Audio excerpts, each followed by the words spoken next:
Now we're going to have a look at frequency tables and see how we can estimate medians or quartiles or in fact percentiles from a frequency table. So first things first, we know that we need to estimate the median. So if we've got 90, we would usually plus 1 if we had a list of data, but as this is only an estimate from continuous data, we're going to not bother with the plus 1, just divide it by 2.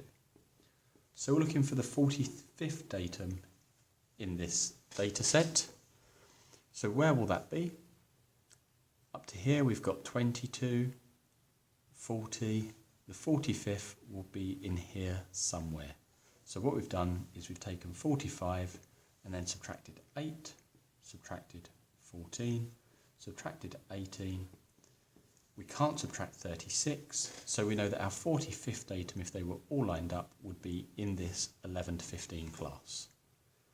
So we're looking for the 5th piece of data out of a total of 36 data in that class.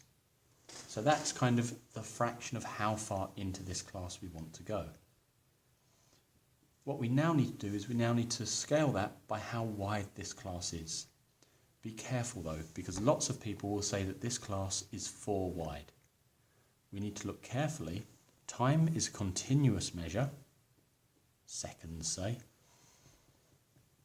And when we look at this, we can see that actually it's quite possible to get 10.5 seconds. So in fact the highest number here and lowest number there should be 10.5. Similarly, the highest number here and the lowest number there should be 15.5. So in fact this class goes from 10.5 up to 15.5. It has a class width of 5. Okay, so what's this calculation doing again? It's dividing the class up into 36 equal pieces. We are looking for the 5th piece of data in that class, and that class is 5 wide, so we multiply it by 5 to make sure it's the correct width. That's going to tell us how far to travel into this class, and we know that this class started at 10.5. Let's just write that a bit clearer. That is the lowest possible time which would have gone into this class. So we would estimate our median to be, bear with me 1 second whilst I just put this in the calculator. So that's going to be 5 divided by 36 times by 5 at 10.5. 11.19. That will be our estimate of the quartile. Exactly the same procedure would work if you were looking for, say, the upper quartile. The only difference would be you would do 90 and then you would want to find 3/4 of that. So rather than 45, that would be 45, 3/4 of, that would be 67.5. Exactly the same procedure, 67.5 minus 8, because we know it's not in those 8, we know it's not in those 14, we know it's not in those 18. It will be in this 36 again, so that's now going to be the, I think, 27.5th term in this class. Sorry if my arithmetic's wrong there.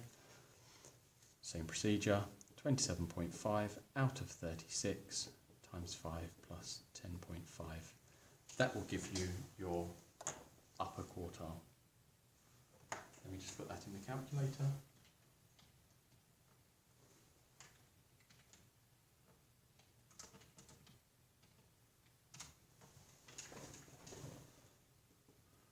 $14.32.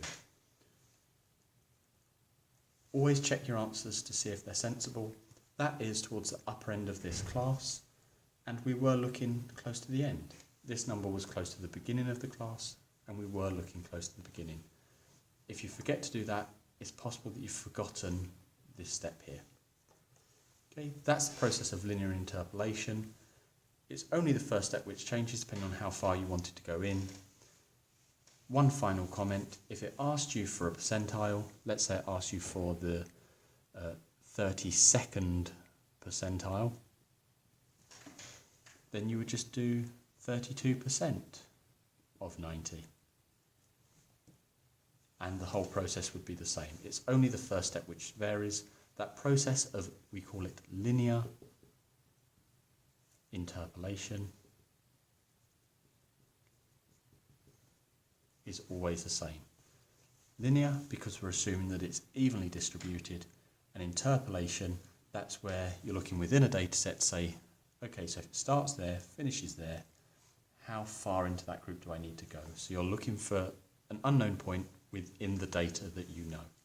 That's interpolation.